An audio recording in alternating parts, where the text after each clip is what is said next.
আমরা চার্টে যে ক্যান্ডেল দেখি সেখানে সাধারণত বুলিশ ক্যান্ডেল থাকে এবং বেয়ারিশ ক্যান্ডেল থাকে।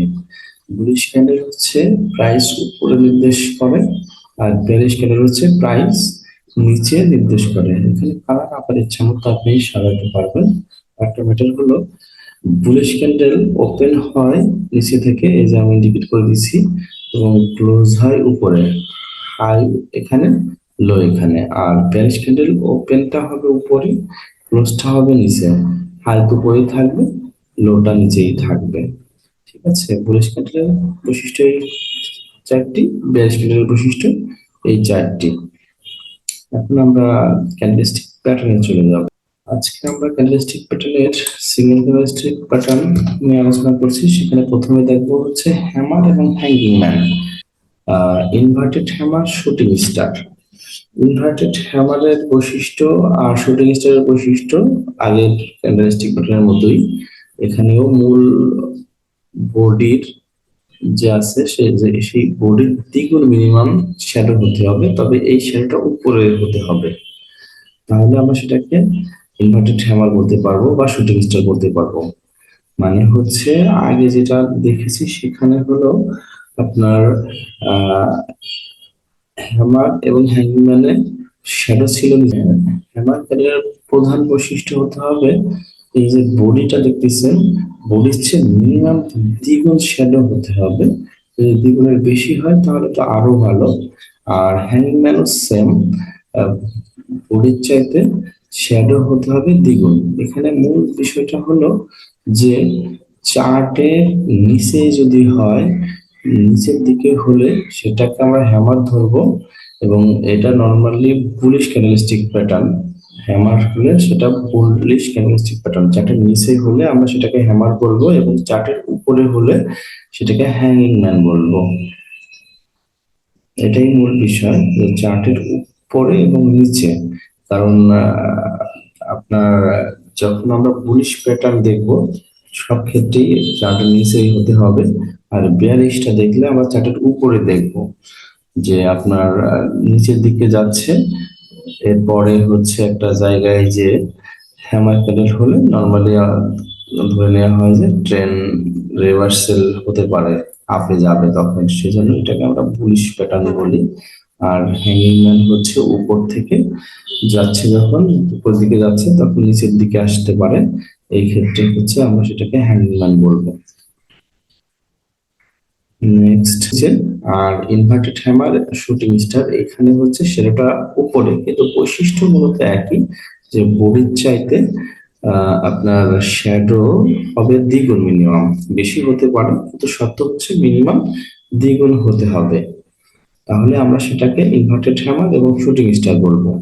যদি চার্টের নিচে হয় সেটাকে আমরা বলবো হচ্ছে ইনভার্টেড হ্যামার, এবং চার্টের উপরে হলে সেটাকে বলবো শুটিং স্টার। এখানে আরেকটা বিষয় বলে রাখি, কালার কোনো ফ্যাক্ট না, কালার হচ্ছে আপনাদের সুবিধার্থে আমি ব্যবহার করছি। আপনার পছন্দ মতো আপনি কালার ইউজ করতে পারেন, চার্টে কোনো ব্যাপার না, আপনি যেটা ভালো মনে করেন সেটাই করতে পারবেন। তবে বুলিশ বা বিয়ারিশের ক্ষেত্রে যাই হোক না কেন, সেক্ষেত্রে কালার যেটাই হোক সেটা বিষয় না, মূল কথা হলো চার্টের উপরে হলে তখন বুলিশ প্যাটার্ন, বিয়ারিশ প্যাটার্ন হবে, আর চার্টের নিচে হলে সেটা হলো বুলিশ প্যাটার্ন হবে। তো বুলিশ হলে আমরা সেটাকে বলতেছি এখানে ইনভার্টেড হ্যামার, আর বিয়ারিশ যেটা সেটাকে বলতেছি আমরা শুটিং স্টার। আমরা পরের ক্যারেক্টারিস্টিকটা দেখতে চাই, যেটা দেখতে পারবো সেটা হলো ডোজি। এটা একটা গুরুত্বপূর্ণ বিষয়, ডোজি। ডোজির আসলে বিভিন্ন প্রকার আছে, আমরা মনে হয় এত বেশি প্রকার জানার প্রয়োজন নেই, মূল বৈশিষ্ট্য জানলেই হবে।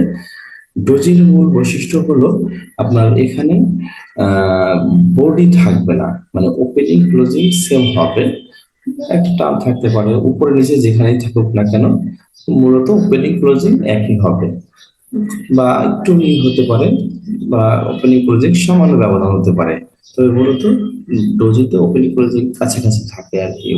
ডোজির মূল বৈশিষ্ট্য এটাই, যে আমরা যখন একটা ক্যান্ডেলের ওপেনিং এবং ক্লোজিং খুবই কাছাকাছি থাকবে, অথবা একেবারে ওপেনিং ক্লোজিং সেম হবে, সেক্ষেত্রে সেটাকে আমরা ডোজি বলবো। আমরা চার্টে অনেক ডোজি দেখি, আসলে ডোজি হচ্ছে ইনডিসিশনাল ক্যান্ডেলস্টিক প্যাটার্ন। যখন আপনার চার্টের নিচে ফরমেশন হবে ডোজি, দেন আপনি কনফিউজ হবেন যে এটা মনে হয় কন্টিনিউ করতেও পারে নাও করতে পারে। এরপরে যখন আবার একটা বুলিশ ক্যান্ডেল হবে তখন আমরা সেটাকে বুলিশ প্যাটার্ন হিসাবে ধরে নিব। সেম বিয়ারিশের ক্ষেত্রেও চার্টের উপরে হতে হবে বিয়ারিশ প্যাটার্ন, ক্যান্ডেলস্টিক প্যাটার্ন আমরা জানি। সেই ক্ষেত্রে আপনার চার্টের উপরে হলে ধরে নিব এটা হচ্ছে নিচে যেতে পারে যদি বিয়ারিশ কোনো ক্যান্ডেলস্টিক হয়। এটাই মূল ব্যাপার ডোজির। তাহলে ডোজির মূল শর্তটা হচ্ছে এখানে বডি থাকবে না, বডির হচ্ছে আপনার ক্লোজিং ওপেনিং কাছাকাছি হবে বা একই হবে, তাহলে আমরা সেটাকে ডোজি বলবো। যদি চার্টের নিচে হয় এবং এরপরে যদি বুলিশ কোনো ক্যান্ডেল তৈরি হয় দেন আমরা ওটাকে বুলিশ সিগন্যাল হিসেবে ধরে নিব। আর যদি চার্টের উপরে হয় এবং তারপরে একটা বিয়ারিশ ক্যান্ডেল হয় তাহলে আমরা এটাকে বিয়ারিশ সিগন্যাল হিসেবে ধরে নিব। স্পিনিং টপ, এটাও আমরা চার্টে অনেক পেয়ে থাকি, আপনারা হয়তো দেখে থাকবেন।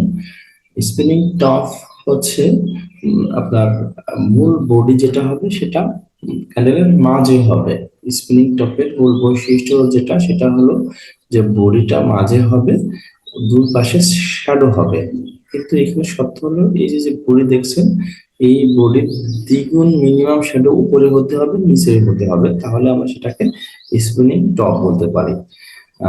এখানে bullish spinning top bearish spinning top সত্য একই, যখন চার্টের নিচেই হবে দেন সেটাকে আমরা বুলিশ ধরবো এবং চার্টের উপরে হলে সেটাকে আমরা বেয়ারিশ ধরবো। এখানে আপনার ডোজের মতোই স্পিনিং টপের অবস্থান, এরপরে একটা ক্যান্ডেলস্টিক হলে দেন আমরা সেটাকে প্যাটার্ন হিসেবে ধরে নেব। তার মানে হচ্ছে যদি চার্টের নিচেই আমরা স্পিনিং টপ দেখি এবং দেন তারপর একটা বুলিশ ক্যান্ডেল হয় তাহলে এটা হলো বুলিশ স্পিনিং টপ হয়ে যাবে, এবং উপরে চার্টের দেখবো যখন তখন তারপরে একটা বিয়ারিশ ক্যান্ডেল হলে আমরা সেটাকে বিয়ারিশ স্পিনিং টপ হিসেবে গণ্য করতে পারি। যেটা দেখবো সেটা হলো মারুবুজু ক্যান্ডেল। মারুবুজু ক্যান্ডেলও কিন্তু ভালো সিগন্যাল দেয়, তবে ওই আগে যে ক্যান্ডেলগুলো দেখানো হয়েছে ওগুলোর মতো এত বেশি পাবেন না মারুবুজু ক্যান্ডেল। তবে মারুবুজু ক্যান্ডেল চার্টে দেখতে পেলে এটা কিন্তু ভালো কাজ করবে। মারুবুজু প্যাডেলের মূল বৈশিষ্ট্য হচ্ছে যে এখানে আপনার আহ কোনো শ্যাডো থাকবে না, শ্যাডো থাকবে না, নিচে উপরে কোথাও শ্যাডো থাকবে না, ফুল থাকবে। মারুবুজু প্যাডেলের আলাদা আলাদা নাম আছে, এত কিছু দরকার নাই, মূল বৈশিষ্ট্য জানতে পারলে আপনি যে কোনো মারুবুজু প্যাডেল আবিষ্কার করতে পারবেন, চিনতে পারবেন। তো মারুবুজু প্যান্ডেলে যেটা হলো যে শ্যাডো থাকবে না, থাকলেও খুবই সামান্য থাকবে। আর যখন এটা বুলিশ মারুবুজু হবে দেন চার্টের নিচে হবে, আর যদি বেয়ারিশ মারুবুজু হয় তাহলে চার্টের উপরে হবে। এগুলোই মূলত আমরা সিঙ্গেল ক্যান্ডেল বেশি চার্টে দেখে থাকি। এই পরেরটি সিঙ্গেল ক্যান্ডেল যদি আমরা জানি তাহলে সিঙ্গেল ক্যান্ডেলস্টিক প্যাটার্নে আর অন্য কোনো সমস্যা হওয়ার কথা না। এরপরের ক্লাসে আমরা ডাবলস ক্যান্ডেলস্টিক প্যাটার্ন নিয়ে আলোচনা করবো। ধন্যবাদ, ভালো থাকবেন।